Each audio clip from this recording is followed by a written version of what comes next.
Restorative justice. Restorative justice. Restorative justice. What is restorative justice? There could be 5 different people sitting in this seat who would describe it in a slightly different way and call it something else. It's an opportunity to bring folks who've been victimized into proximity with the person who caused the harm.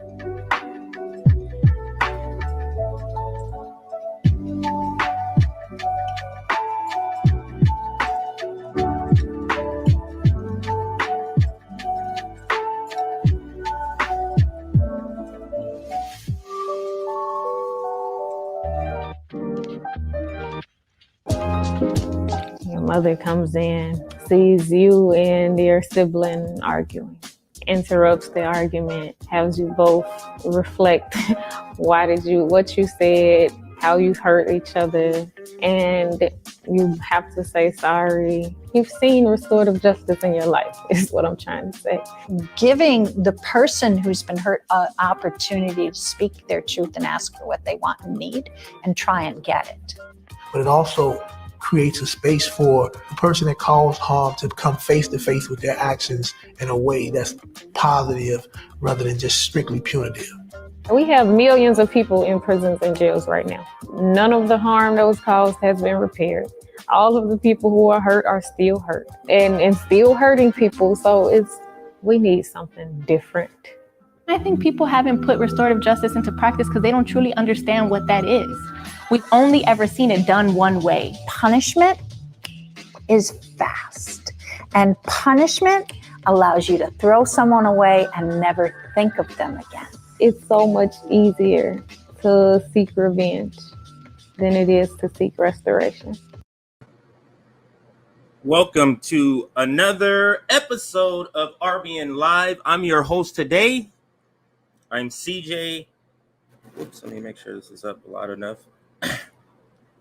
I'm your host for today. I am CJ or Jay in real life, I guess you can say. Love this video. There is a part 2. Unfortunately, due to Facebook restrictions, if you're not paying a monthly fee, you're capped at 2 minutes because this is really a 4-minute video. So let's watch part 2 before I comment. A young person stole my car, right? What would I do? I get my car back, this person goes to jail. But how does that repair what was taken from me, right? I'm hyper conscious about my car being stolen again or being pulled out of my car. And so how do we repair that? How are we going to prevent it from happening again? Trauma is such an important part of why individuals hurt people and cause harm. You have to create space for the individual to sort of understand and recognize their own trauma, the things that have hurt and harmed them.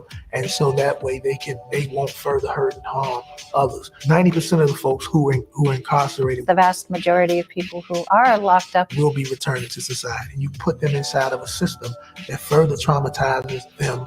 You say, hey, go on with the rest of your life, but you haven't healed. Who do you want returning? I want a person who is healed. The ask comes from the people who were harmed. They're the ones asking for this. The solutions that have been given to us have not worked up till now. We've been hurt so much throughout our lives, and there's been so few times where we felt like that hurt has been really seen, really acknowledged, someone really apologized.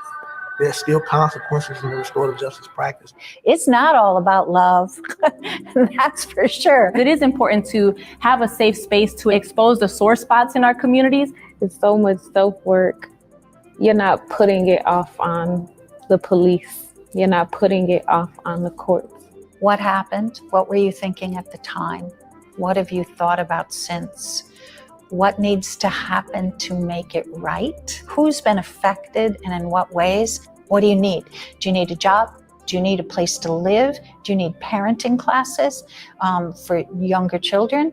Do you need some counseling? You know, there's all kinds of things that we can think of to start the healing process to prevent it from happening. It's great to see this video sort of get the recognition. It's getting pretty good amount of views on it. And just kind of talk about restorative justice and what it means and what it looks like. And I love the example they give with parenting and your kids. You literally, if you have multiple kids, multiple siblings, you literally are practicing restorative justice every day, just on a smaller scale. And I can attest to that, having 4.